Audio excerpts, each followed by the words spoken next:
আজকের ভিডিওতে আমরা কথা বলবো উইলিয়াম ব্ল্যাকের লেখা সংস অফ ইনোসেন্স থেকে চিমনি সুইপার। এই টপিকটাকে আমরা যতটা সম্ভব আজকে ডিটেইলসে আলোচনা করব, ঠিক আছে? ভিডিওর শুরুতেই আমি প্রমিস করছি তোমরা যদি মনোযোগ দিয়ে ভিডিওটা দেখো তাহলে তোমাদের এটা অনেক ফেভারিট একটা কবিতা হয়ে যাবে। অর্থাৎ এমন একটা কবিতা যেটা দেখলে তোমরা মনে হবে, আরে এই কবিতাটা তো আমি অনেক ভালো করে পড়েছি। সাথে আমরা শিখবো আরও অনেক নতুন কিছু। তো প্লিজ ভিডিওটা লাইক করে দাও আর চলো শুরু করছি আজকের ভিডিও।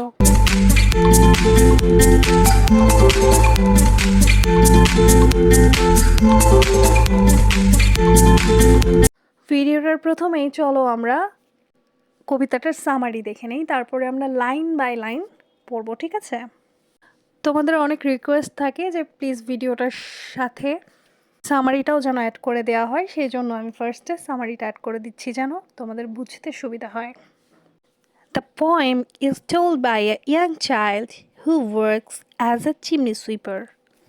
এই কবিতায় একটা ছোট শিশুর কথা বলা হয়েছে বা বালকের কথা বলা হয়েছে যে কিনা চিমনি পরিষ্কার করার কাজ করে। তো এই চিমনি পরিষ্কার করার বিষয়টা কি আমরা ভিডিওটার মাঝখানে জানবো, ঠিক আছে? আগে আমরা সামারিটা শেষ করি। His father sold him to a master to keep money for the family following the mother's day. অর্থাৎ এই যে বালকটার কথা এখানে বলা হচ্ছে যে চিমনি পরিষ্কার করে, তার মায়ের মৃত্যু হয়ে যাওয়ার পরে তার বাবা তাকে একজনের কাছে বিক্রি করে দেয়, ঠিক আছে? সে হচ্ছে যেই মাস্টারের কাছে বিক্রি হয় সেই মাস্টার তাকে দিয়ে পরবর্তীতে চিমনি পরিষ্কারের কাজ করায়। Despite the terrible conditions, the speaker has a dream where an angel sets him and other children free from the constraints of their work, providing escapism and a degree of resilience to be able to carry on. তো তাদের এই ভয়ানক অবস্থা সত্ত্বেও তাদের মাঝে একজন একটি স্বপ্ন দেখে যে একজন দেবদূত তাকে এবং অন্যান্য শিশুদের তার কাজের সীমাবদ্ধতা থেকে মুক্ত করে পালিয়ে নিয়ে চলে যাচ্ছে, তাদের এই পরিস্থিতি থেকে বের করছে। এবার ডিটেলসে তো আমরা জানবো কবিতাটা পড়ে। তার আগে চলো তোমাদেরকে এই চিমনি সুইপারদের সম্পর্কে কিছু বলি। যেই দেশগুলো সাধারণত ঠান্ডার দেশ হয় সেই দেশগুলোর টেম্পারেচার ঠিক রাখার জন্য আগে ফায়ার প্লেসের ব্যবহার হতো, এখনও হয়। তো ফায়ার প্লেস হচ্ছে সেই জায়গা যেখানে ঘরের মধ্যে আগুন জ্বালিয়ে তারা হচ্ছে ঘরটাকে উত্তপ্ত রাখতো, ঠিক আছে? তো ফায়ার প্লেস রুমের মধ্যে যেখানে সেখানে করা সম্ভব হতো না, কারণ ঘরের মধ্যে যদি কোথাও আগুন জ্বালানো হয় তাহলে ক্ষয়ক্ষতির আশঙ্কা থাকে, তাছাড়াও ধুলো, কালি এবং নোংরা হওয়ার চান্স থাকে, এছাড়াও ক্ষয়ক্ষতির আশঙ্কাও থাকে। তো তারা একটা নির্দিষ্ট প্লেস করতেন যেটাকে ফায়ার প্লেস বলা হতো। অর্থাৎ তোমরা ছবিতে দেখতে পাচ্ছ নিচে একটা বিশেষ জায়গায় মানে রুমের একটা পার্শ্বে আগুন জ্বালানো হতো, সেখানে কাঠ দিয়ে আগুন জ্বালানো হতো এবং সেখান থেকে ধোঁয়াটা ডিরেক্ট ছাদ দিয়ে ওপরের ক্যাপের পাশটা দিয়ে বের হয়ে যেত ধোঁয়াটা, ঠিক আছে? যার ফলে রুমের অন্যান্য জায়গাগুলো নোংরা হতো না এবং রুমটাও উত্তপ্ত থাকতো, গরম থাকতো। কিন্তু এখানে একটা সমস্যা দেখা গেল আর কি, সেই সমস্যাটা হচ্ছে দীর্ঘদিন যদি এভাবে আগুন জ্বালানো হয় সেখানে অনেক বেশি নোংরা, কালি এসব জমা যায়, যার ফলে প্রয়োজন পড়ে সেটাকে পরিষ্কার করবার। কিন্তু তোমরা ছবিতে দেখে বুঝতে পারছো এই ফায়ার প্লেসের যে চিমনিটা, অর্থাৎ যে পাইপ বা ধোঁয়া বেরোনোর জায়গাটা, সেগুলো এতটাই সরু যে তার মধ্যে একজন প্রাপ্তবয়স্ক মানুষ সেটাকে পরিষ্কার করতে সক্ষম নয়। তাই এই কাজে ব্যবহার করা হতো বাচ্চাদের, বিশেষ করে 4-5 বছরের বয়সের শিশু বাচ্চাদের ব্যবহার করা হতো এইসব কাজে। কোনো দরিদ্র ঘরের সন্তান, কোনো বড় ঘরের পরিচারিকার সন্তান এবং সমাজের প্রস্টিটিউটদের সন্তান, যাদেরকে সমাজের আবর্জনা মনে করা হতো, তাদেরকে দিয়ে করানো হতো এই আবর্জনা পরিষ্কারের কাজ। তোমরা যে ক্যাপটা দেখতে পাচ্ছ সেখান দিয়ে তাদের কোমরে দড়ি বেঁধে তাদেরকে নামিয়ে দেওয়া হতো চিমনির ভেতরে এবং সেটাকে পরিষ্কার করতে দেওয়া হতো এবং সে বাচ্চাগুলোকে বাধ্য হয়ে সেটা করতে হতো। তখন বাচ্চাগুলো যদি কাজে দেরি করতো বা কাজে ফাঁকি দেওয়ার চেষ্টা করতো তখন নিচের ফায়ার প্লেসে আগুন জ্বালিয়ে দেওয়া হতো, যার ফলে উত্তাপ এবং ধোঁয়া বের হওয়া শুরু হতো। এর ফলে বাচ্চাগুলো দ্রুত কাজ ছেড়ে বেরিয়ে আসতো। তোমরা বুঝতেই পারছো বিষয়টা কতটা নির্মম। তো এই কবিতাটা এরকমই একজন চিমনি সুইপারকে নিয়ে লেখা হয়েছে, যার মায়ের মৃত্যু হয়ে গেছে এবং তার বাবা তার পরিবারের অর্থের যোগান দেওয়ার জন্য তার সেই ছোট ছেলেকে একজন মাস্টারের কাছে বিক্রি করে দেন, যিনি তাকে দিয়ে এই চিমনিগুলো পরিষ্কার করান। ঠিক আছে, তো আমরা সেই চিমনি পরিষ্কার করা বাচ্চাটার কথাগুলোই জানতে পারবো এই কবিতার মধ্যে দিয়ে। এই কবিতাটার বক্তা একজন শিশু যে চিমনি পরিষ্কার করে। তো চলো আমরা একটু কবিতাটা দেখে আসি, ঠিক আছে? When my mother died, I was very young. আমার মা যখন মারা যান তখন আমি খুব ছোট ছিলাম। And my father sold me. আমার বাবা আমাকে বিক্রি করে দেন। While yet my tongue could scarcely cry, weep, weep, weep, weep. খুবই কম কাঁদতে পারতাম তখন, অর্থাৎ ঠিক করে কাঁদাটাও শিখিনি। তারপরে উইপ উইপ উইপ শব্দটা ব্যবহার করা হয়েছে কান্না বোঝাতে, কিন্তু এখানে আরও একটা মিনিং রয়েছে, সেটা হচ্ছে তারা এই উইপ উইপ করে কেঁদে তাদের যেই ক্লায়েন্ট রয়েছে তাদের দৃষ্টি আকর্ষণ করে। So your chimneys I sweep and in short I slip. তাই তোমাদের চিমনি আমি ঝাড়ু দিই এবং আমি কালিতে ঘুমাই। এখানে শর্ট মানে হচ্ছে কালি বা ছাই থাকে যেসব, সেসব। There's little Tom Dacre. এই টম ডেকরেটাও হচ্ছেন আমাদের বক্তার মতোই একজন চিমনি সুইপার, ঠিক আছে? Who cried when his head that curled like a lamb's back was shaved. ছোট টম ডেকরে কেঁদেছিল যখন তার চুলগুলো ভেড়ার পশমের মতো করে কেটে নেওয়া হচ্ছিল, অর্থাৎ ভেড়ার পশম থেকে এক জাতীয় উল তৈরি হয় এবং সেটা হচ্ছে কেটে নেওয়া হয়। কেটে নেওয়ার কিছুদিন পরে সেটা আবার গজায়, ঠিক আছে? তো এই ভেড়াটাকে যেভাবে কেটে নেওয়া হয় তার পশমটা, ঠিক সেভাবে এই টম ডেকরির চুল কেটে নেওয়া হয়েছিল। তখন সে কান্না করেছিল, তার মাথা কামিয়ে দেওয়া হয়েছিল। সো আই সে, তখন আমি বলেছিলাম, hush Tom, never mind it, for when your head's bare you know that the soot can not spoil your white hair. চুপ টম, কিছু মনে করবে না। যখন তোমার মাথা খালি থাকে এর মানে হচ্ছে এই যে কালিগুলো রয়েছে সেগুলো তোমার চুল স্পর্শ করতে পারবে না, অর্থাৎ তোমার চুলটা নষ্ট করতে পারবে না। এই কালিগুলো, তোমার সাদা চুলটা এই কালির থেকে নষ্ট হবে না, ঠিক আছে? আসলে তাদের মাথা কামিয়ে দেওয়া হবে, ওই যে বললাম মাঝে মধ্যে তারা যখন কাজ করতে দেরি করে তখন ফায়ার প্লেসের নিচেরটায় যে আগুন জ্বালিয়ে দেওয়া হয়, সেই আগুনটা যেন তাদের চুল থেকে ছড়াতে না পারে, কারণ তোমরা জানো যে চুল খুব তাড়াতাড়ি চুলে আগুন ধরে যায়। সেই রিস্ক থেকে বাঁচার জন্য তাদের মাথা কামিয়ে দেওয়া হতো। কিন্তু দেখো এই কবিতার দৃষ্টিকোণ থেকে একটা বাচ্চা যে এতটা ইনোসেন্ট, সে ভাবছে যে সেই চুলটা তাদের কামিয়ে দেওয়া হচ্ছে এই কারণে যেন তাদের সুন্দর চুলগুলোকে কালিতে নষ্ট না হতে হয়। And so he was quit, and that very night, as Tom was sleeping, he had such a sight that thousands of sweepers, Dick, Joe, Ned, and Jack, were all of them locked up in coffin of black. তো এই বাচ্চাটার কথায় Tom ডেকরে সেদিন শান্ত হয়ে গেছিলেন এবং সেই রাতে এই টম ঘুমন্ত অবস্থায় এমন একটা দৃশ্য দেখেছিলেন, অর্থাৎ সে স্বপ্ন দেখেছিলেন। সে কি দেখেছিলেন?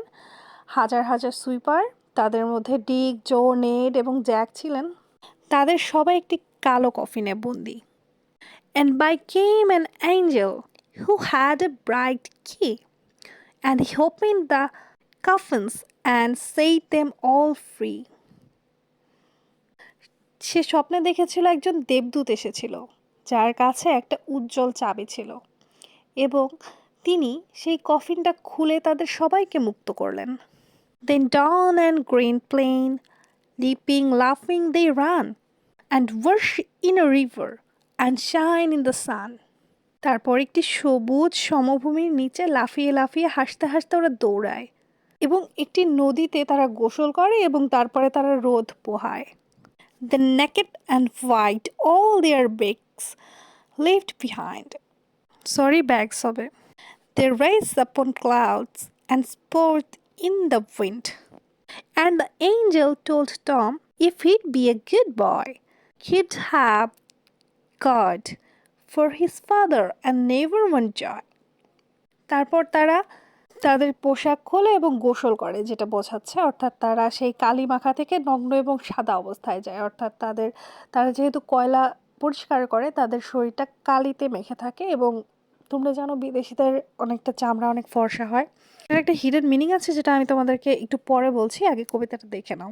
তারা তাদের সমস্ত ব্যাগ পেছনে রেখে যায়, তারা মেঘের উপরে ওঠে এবং বাতাসে খেলা করে। আর এঞ্জেল টমকে বলল সে যদি ভালো ছেলে হয় সে তার বাবার জন্য ঈশ্বর পাবে, অর্থাৎ ঈশ্বরকে তার বাবার রূপে পাবে এবং কখনোই তার আনন্দের অভাব হবে না। And so Tom awoke and we rose in the dark and got with our bags and our brushes to work. Though the morning was cold, Tom was happy and warm. So if all do their duty, they need not fear harm. এবং পরের দিন Tom যখন জেগে উঠল সে সেই অন্ধকারেই জেগে উঠল এবং তাদের ব্যাগ এবং তাদের ব্রাশ নিয়ে কাজ শুরু করে। যদিও সকাল ঠান্ডা ছিল, টম খুশি এবং উষ্ণ ছিল, সে খুশি অনুভব করছিল। কেন? কারণ আগের রাতে স্বপ্নে তাকে এঞ্জেল বলেছে যে সে যদি ভালো ছেলে হয়ে থাকে তো ঈশ্বরকে তার পিতা রূপে সে পাবে এবং তার জীবনে খুশির অভাব হবে না। তাই সে যদি তার নিজের দায়িত্ব ঠিক করে পালন করে তার ক্ষতির কোনো ভয় নেই। এটাই ছিল এই কবিতাটা। এবার চলো আমরা এই কবিতাটা একটু ব্যাখ্যা করি, ঠিক আছে? কারণ তোমরা জানো ইংরেজি কবিতাগুলো শুধুমাত্র লাইন দিয়ে অনুবাদ করা যায় না, এর অনেক মিনিং থাকে। আমরা এর আগে পর্যন্ত শুধু মিনিংটাই দেখে এসেছি, কিন্তু কবিতাটা আমি একটু ব্যতিক্রম করার চেষ্টা করলাম, ভাবলাম যে তোমাদের একটু ডিটেলসে পড়াই। তোমরা একটু কমেন্টে জানিও তো প্লিজ যে এভাবে পড়লে তোমাদের বেটার হয় নাকি আগে যেভাবে পড়াতাম নর্মালি সেভাবে তোমাদের বেটার লাগে। তো দেখো আমরা চলে যাই আবার কবিতার প্রথম স্ট্যান্জাতে। When my mother died, I was very young. তো যখন কবির মা মারা যায় তখন সে খুব ছোট ছিল। And my father sold me. এবং আমার বাবা আমাকে বিক্রি করে দেয়। এখানে এই কথাটা দ্বারা কি বোঝানো হয়েছে? Father sold him to a master to earn living by sweeping chimneys. তার বাবা তাকে বিক্রি করে দেয় তার মাস্টারের কাছে টাকা ইনকাম করার জন্য, যেন সে তার ফ্যামিলির দারিদ্রতা দূর করতে পারে। আমরা এখানে কিভাবে দেখব তার পিতাকে বলো তো? কবি ব্ল্যাক এখানে এই পিতা এবং তার ছেলের রিলেশনশিপটাকে কিভাবে দেখিয়েছেন, কোন দৃষ্টিকোণ থেকে দেখিয়েছেন, এটা একটু মাথায় রাখবা, ঠিক আছে? এরপরে দেখো while yet my tongue could scarcely cry. এখানে scarcely হচ্ছে অ্যাডভার্ব, এটা হচ্ছে সাজেস্ট করে the child is very young that he cannot speak properly yet if at all. বাচ্চাটা খুবই ছোট, এতটাই ছোট যে সে কথাও বলতে পারে না প্রপারলি। এবার দেখো weep weep weep weep weep কথাটা কয়বার ইউজ করা হয়েছে এখানে? 4 বার। এই সাউন্ডটা দ্বারা শিশুর যন্ত্রণাটাকে শক্তিশালী করে হাইলাইট করে দেখানো হয়েছে, তাই না? এরপরে দেখো so your chimney whose the wealthy light. এখানে কবিতার দৃষ্টিকোণটা দেখো, সো ইয়োর চিমনি, তাই না? হুজ, কার চিমনি? দ্য ওয়েলদি লাইট, ধনী এবং অভিজাত। সত্যি কি তাদের অভিজাত এবং ধনী বলা চলে? একটা বাচ্চাকে দিয়ে নির্মমভাবে কাজ করাচ্ছেন, তারা কি সত্যি ধনী? এরপরে দেখো so your chimney I sweep. তো এখানে দেখো child as a homodiegetic speaker, personal, poignant. তো দেখো শিশুটা এখানে ব্যক্তিগত এবং মর্মস্পর্শী মনোভাব ব্যক্ত করেছেন। তারপরে কি বলেছে? I sweep and in short I sleep. Covered in sheet অর্থাৎ কয়লা বা কালিতে আবৃত বা ঢাকা। তো এখানে দেখো মেটাফরিক্যালি বোঝানো হয়েছে tarnishing innocence can get clean or escape it. তো এখানে রূপকভাবে বোঝানো আছে কালি বা কলঙ্ক কখনো পরিষ্কার হতে পারে না, এটাকে যতই চেষ্টা করো ক্লিন করা যেতে পারে না। এখানে দেখো long vowel sound recreates the sound of the sweeping, অর্থাৎ এখানে সুইপ বা পরিষ্কার করা বা ঝাড়ু দেওয়ার শব্দটাকে পুনরায় আবার বলেছেন, তাই না? অর্থাৎ শব্দটার উপর জোর দিয়েছেন। পরের স্ট্যান্ডায় দেখো দেয়ার্স লিটল টম ডেকরে। তো এখানে টম ডেকরে কি? টু গিভ আ নেম, একটা নাম দেওয়া হয়েছে, is to personalize and to give an identity. এটাকে পার্সোনালাইজ করার জন্য এবং তার একটা পরিচয় দেওয়ার জন্য। Who cried when his head, এরপরে দেখো that curled like a lamb's back. এখানে lamb a symbol of sacrifice, অর্থাৎ ভেড়া উৎসর্গের প্রতীক। ইনোসেন্স অ্যান্ড পিউরিটি, নিষ্পাপ এবং পবিত্রতার প্রতীক। Back of a lamb shaved for wool, অর্থাৎ এই যে এই ল্যাম্পটার রয়েছে, আমি একটু আগে তোমাদের বলেছি যে এর পশমটাকে শেভ করা হয় উল তৈরি করার জন্য। তো এখানে ল্যাম্পকে এখানে দুটো মিনিং দেখাচ্ছে, দেখো একটা হচ্ছে যে শেভ করা হচ্ছে, তো এখানে দেখানো হচ্ছে ল্যাম্পকে এটাকে একটা সিম্বল হিসেবে ধরা হচ্ছে স্যাক্রিফাইসের অথবা ইনোসেন্স এবং পিউরিটির সিম্বল হিসেবে ধরতে পারি, তাই না? এরপরে দেখো সো আই সেইড হুশ টম নেভার মাইন্ড ইট, এটা একটা ডায়ালগ, তাই না? ডিজাইন টু বি কমফোর্টিং, তাকে কমফোর্ট ফিল করার জন্য বলা হয়েছে। এটা হচ্ছে আমাদের কবি বলেছেন, মানে আমাদের যে শিশুটিকে নিয়ে কথা হচ্ছে, কবির বক্তা যে শিশুটি, সেই শিশুটি বলছেন। সম্ভবত সে তার এই ডায়লগটা দিয়ে তাকে কমফোর্ট ফিল করানোর চেষ্টা করছেন এবং এই ডায়লগটার মাধ্যমে তার যে ইনোসেন্স রয়েছে, নিষ্পাপ চিন্তা ভাবনা, সেটা প্রকাশ পেয়েছে। For when your fates bear, you know that the shoot cannot spoil your white hair. এখানে হোয়াইট হেয়ার কেন বলা হয়েছে আমি একটু আগে বলেছি, তাও বলছি, contrast with the black of the shoot. এখানে এখানে কালো, কালির কয়লা, এগুলোর থেকে বৈপরীত্য দেখানো হয়েছে সাদাটাকে, ঠিক আছে? Eradication of white hair suggests the symbolic relinquishing of innocence in preparation to enter the world of experience, inner resistance. তো এখানে সাদা চুল মানে আরও একটা জিনিস বোঝায়। দেখো সাদা চুল বলতে কিন্তু আমরা অনেক অভিজ্ঞতা বুঝি, তাই না? তো এটাকে ইনোসেন্স ত্যাগ করার অভ্যন্তরীণ প্রতিরোধের প্রতীক হিসেবে ধরতে পারি বা সিম্বল হিসেবে ধরতে পারি আমরা। এরপরের স্ট্যান্ডাটা দেখো 3 নম্বর, and so he was quiet and that very night. এখানে নাইট বলতে কি বোঝানো হচ্ছে? নাইট টাইম, রাতের সময়, time for dreaming and sleeping, স্বপ্ন দেখার এবং ঘুমানোর সময়।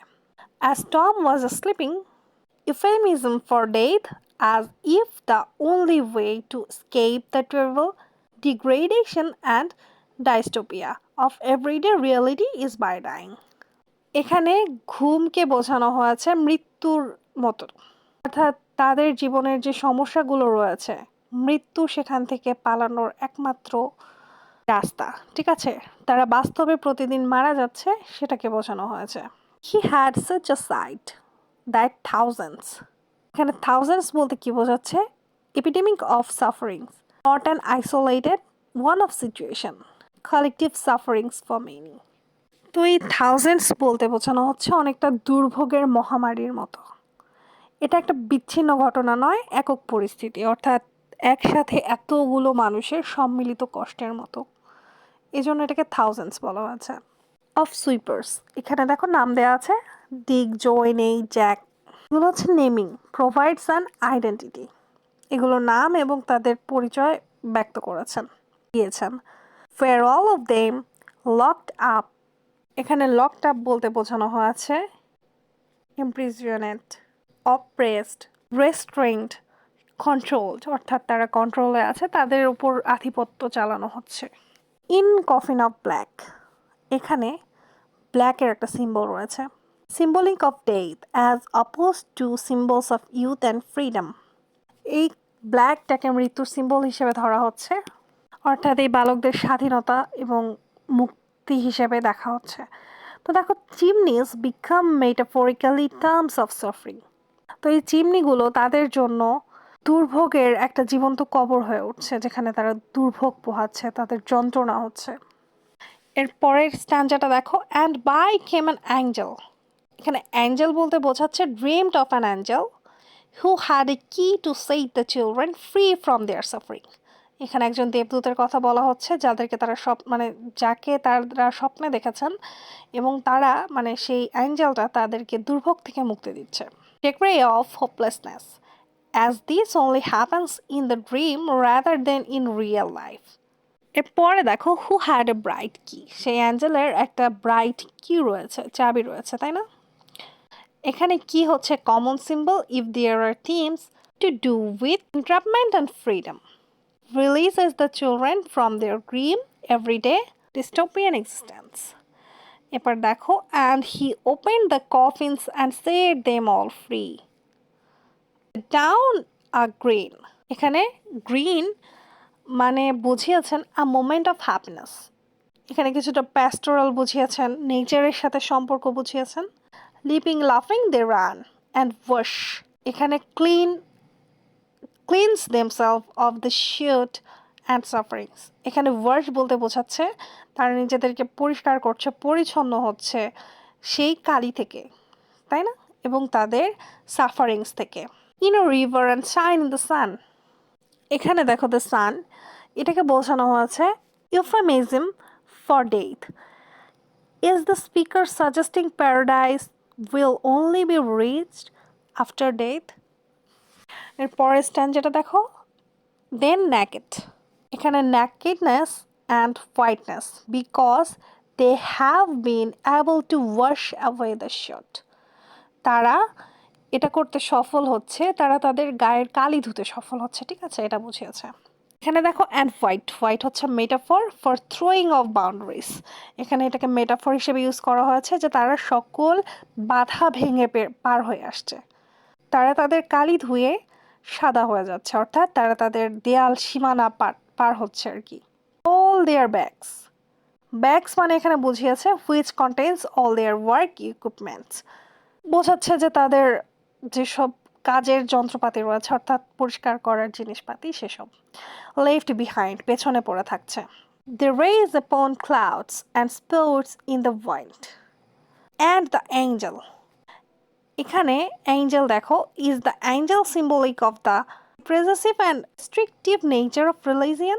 এটা দেখাচ্ছে তাদের বাস্তবতা এবং স্বপ্ন এবং স্বাধীনতার মধ্যেকার পার্থক্য। Told Tom, if he would be a good boy, he would have guards for his father. তো দেখো, the dreaming allows the children to get up and carry on with their works dutifully the next day. তো স্বপ্নটা তাদের বোঝাচ্ছে যে উঠে পড়ো এবং তোমাদের দায়িত্ব পালন করো, পরবর্তী দিনে স্যাটিসফ্যাকশনের সাথে তোমরা তোমাদের কাজ করো। God's love in heaven as a motivator. এখানে তাদেরকে কাজ করতে মোটিভেট করছে, তাদের ঈশ্বরের প্রেম, ঠিক আছে। হিজ ফাদার নেভার ওয়ান্ট জয়। আগে বলেছি যে তারা যদি তাদের ডিউটি ঠিক করে পালন করে তবে ঈশ্বরকে তারা তাদের পিতা হিসেবে পাবে এবং তাদের কখনোই আনন্দের অভাব হবে না। এখানে দেখো ওয়ান্ট ইউজ হয়েছে। ওয়ান্ট দুটো অর্থে ইউজ হয়, অভাব এবং চাওয়া, আরও অনেক অর্থে ইউজ হয় যদিও, তবে আমরা এখন যেহেতু এখানে অভাব বোঝাবো, ঠিক আছে। এখানে ওয়ান্ট অর্থাৎ অভাব, তাদের কখনো আনন্দের অভাব হবে না। এরপরে দেখো লাস্ট স্ট্যান্ডা পড়ছি, ভিডিওটা অনেক বড় হয়ে গেল, সরি, অ্যাকচুয়ালি কিছু করার নাই, কিছু ইনফরমেশন শেয়ার করাটা জরুরি। And so Tom awoke and we rose in the dark. এখানে ডার্ক হচ্ছে হোয়াইটনেস এর অপোজিট, ঠিক আছে, light of the dream. Dark হচ্ছে যেটা আমরা বুঝি সাধারণত, এখানে সাদা বা ভালোর বিপরীত। And god with our bags and our brushes to work, মানে বোঝাচ্ছে ডিউটিফুলি, ঠিক আছে। আমরা যদি আমাদেরকে মোটিভেট করি, নিজেদেরকে পজিটিভ চিন্তাভাবনা করাই, তো আমরা আমাদের যত কঠিন কাজই হোক আমরা সেটার মধ্যে আনন্দ খুঁজে পাবো। Though the morning was killed, Tom was happy and warm. এখানে কোল্ড এবং warm opposites. Has the dream give him some kind of comfort and resilience to face the day. এখানে দেখো কোল্ড এবং ওয়ার্ম, ঠান্ডা, শীতলতা এবং উষ্ণতা দুটো আলাদা, ঠিক আছে, কিন্তু সে ফিল করছে, কারণ সে স্বপ্নটা তাকে অনেক কমফোর্ট ফিল করিয়েছে, তাই সে হচ্ছে এত ঠান্ডার মধ্যেও নিজেকে গরম অনুভব করছে। So if all do their duty. Thank you for tuning in today. Remember, education is the key to unlocking endless possibilities. Let's keep learning, growing, and inspiring each other. Stay curious, and until next time, keep exploring.